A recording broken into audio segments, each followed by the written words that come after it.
What if India's first modern tank had been designed in Germany? The answer to that question has been hidden for decades in Porsche's archives.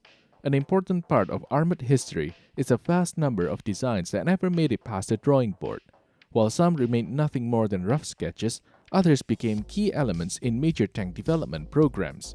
The Indian Panzer, or Indian tank, was such project, beginning as a Porsche design and eventually evolving into a serious contender for India's future main battle tank.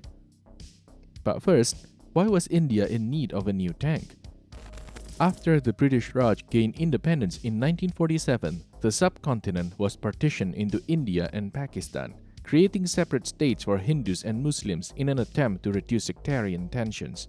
The British Indian Army was divided between the two new nations, but the partition itself was violent and chaotic, displacing millions and causing hundreds of thousands of deaths. It also triggered a year-long war between India and Pakistan. After the conflict ended, tensions remained high, and India also viewed China, the rising power to the north, with growing concern. To counter these threats, India needed to modernize its army. However, India's armored forces consisted mostly of outdated Second World War tanks, such as the light M3 Stuarts and medium M4 Sherman, which were long overdue for replacement. In 1952, the United States supplied India with 200 fresh Shermans, easing the situation somewhat. But India wanted more than just imported leftover equipment. It wanted to develop and produce its own modern tanks. The most practical solution was to acquire a foreign design and assemble it domestically. This led India to contact Porsche company in West Germany. For years, West German industry had been in a bad state, and this was not only caused by wartime destruction. Germany had been put under Allied control in 1945, but the original plan to govern it as a single nation broke down due to tensions between the Allies. Germany was the first country to feel the freezing effects of the Cold War as it remained divided in 4 occupation zones. With former allies turning enemies, the country was broken up in 1949, creating the Western Capitalist Federal Republic of Germany and the Eastern Socialist German Democratic Republic, better known as West and East Germany respectively. Meanwhile, as early as 1945, the Allied powers had agreed to dismantle German military industry and suppress any factories with war-making potential. Not everyone supported this policy, as it not only worsened social conditions within Germany, but also hindered the economic recovery and development of other European nations that relied on German industrial output.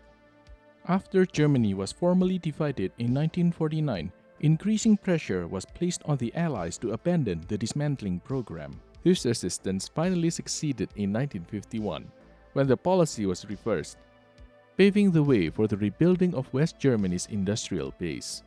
Porsche was a company caught in the middle of this. After 1945, they were only left with a small factory in Austria that remained operational.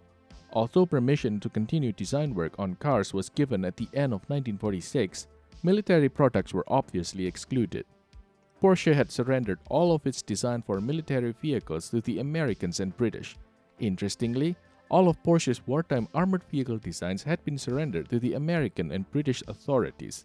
Porsche was ordered to store and safeguard these documents at its Austrian facility, denying access to the French and Russians. After the West German remilitarization, Porsche returned to armored vehicle development, launching a new tank development program in 1953. One of its new designs, the BPS-102, caught the attention of the Indian government.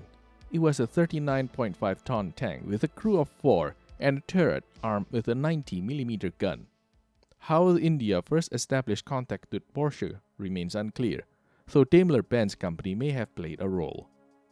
The company already had business ties with India, and notably, just a year after the Indian Panzer program was cancelled, they sent 6 Unimog chassis to the Indian manufacturer Tata. These were originally intended for use as armored vehicles. In addition to Porsche, India also explored options with the British firm Vickers. Soviet designs were not considered as India was still avoiding the purchase of communist weaponry so as not to strain its relations with Western partners. Porsche was able to draw on its extensive experience in tank development from the Second World War. Notably, the late war E-50 project shared several features with the Indian Panzer concept, particularly in the design of the suspension. However, it has to be taken into account that tank technology had advanced in the nearly 10 years that Porsche was not allowed to design a tank. Although the company was responsible for the overall design, it relied on other German companies for the production of components. As such, Daimler-Benz would deliver the engine, ZF Friedrichshafen would deliver the transmission and possibly the suspension, while Ruhrstahl would deliver the turret and the gun. Final assembly of the tank would take place in India by Tata, which was also to produce equipments like optics and sights. Although the Indian Army requested a tank with a weight of 36 to 39 tons, Porsche envisioned the tank to be closer to 40 tons. This was still relatively light as, in comparison, the British Centurion weighted 51 tons. The hull and turret were to be made of cast steel with a thickness of 90 mm on the front hull and up to 130 mm on the turret front. The vehicle was to be propelled by a Daimler-Benz MB837A 8-cylinder diesel engine, producing 600 to 700 horsepower. As a side note, this type of engine was later experimentally installed in an M47 Patton tank by the Bundeswehr. The crew consisted of 4 men, a driver, a commander, a gunner, and a loader. The driver sat in the right front hull. He had 1 periscope and 1 hatch. Traffic drives on the left side of the road in India, hence, the driver was planned to sit on the right. The other 3 crew members sat in the turret, with the loader on the left side of the gunner on the right side of the gun, and the commander behind the gunner. The loader had 1 hatch above him, while the commander sat in his cupola with the hatch. Furthermore, 1 more hatch was located in the back of the turret beside the rear machine gun. The gunner aimed through a periscope which was located on the roof of the turret. The main armament was to be a 90 mm gun, although the specific type is not known. The secondary armament consisted of 2 machine guns. 1 machine gun was located in the front of the turret, left to the main gun, and was to be operated by the loader, while the other was mounted in the back of the turret and operated by the commander. Ammunition was stowed in a rack on the bottom of the turret basket and on both sides of the hull with a combined ammunition storage of 61 shells. The machine gun in the back of the turret is a feature that stands out as it was rather uncommon during the post-war period. During the Second World War, many Soviet and Japanese tank designs incorporated a rearward firing machine gun, and some German tanks, such as the Panzer V Panther for example, had a pistol port in the back. These features were supposed to prevent enemy soldiers from climbing on the back of the tank, a situation especially common during guerrilla or street fighting. One feature of the Indian Panzer that deserves particular attention is its resemblance to the Swiss Panzer 58. During the 2010s, a persistent rumor appeared on the internet that both tanks were related to each other, but this is incorrect. Both tanks were independently developed. The design of the Panzer 58 traces back to the Swiss 30T Panzer design from 1950, predating Porsche's project by 3 years. While the design by Porsche was evaluated, India was also in contact with British fakers who offered the well-proven Centurion tank. The Centurion could not be produced in India, however. The requirement for local production was ultimately dropped, and the Centurion was chosen over Porsche's design. This was possibly because the need for modern tanks had become much more urgent. Close to 200 were delivered, seeing service during the Indo-Pakistani War of 1965. While Indian interest in the project came to an end, new opportunities for Porsche were emerging at home.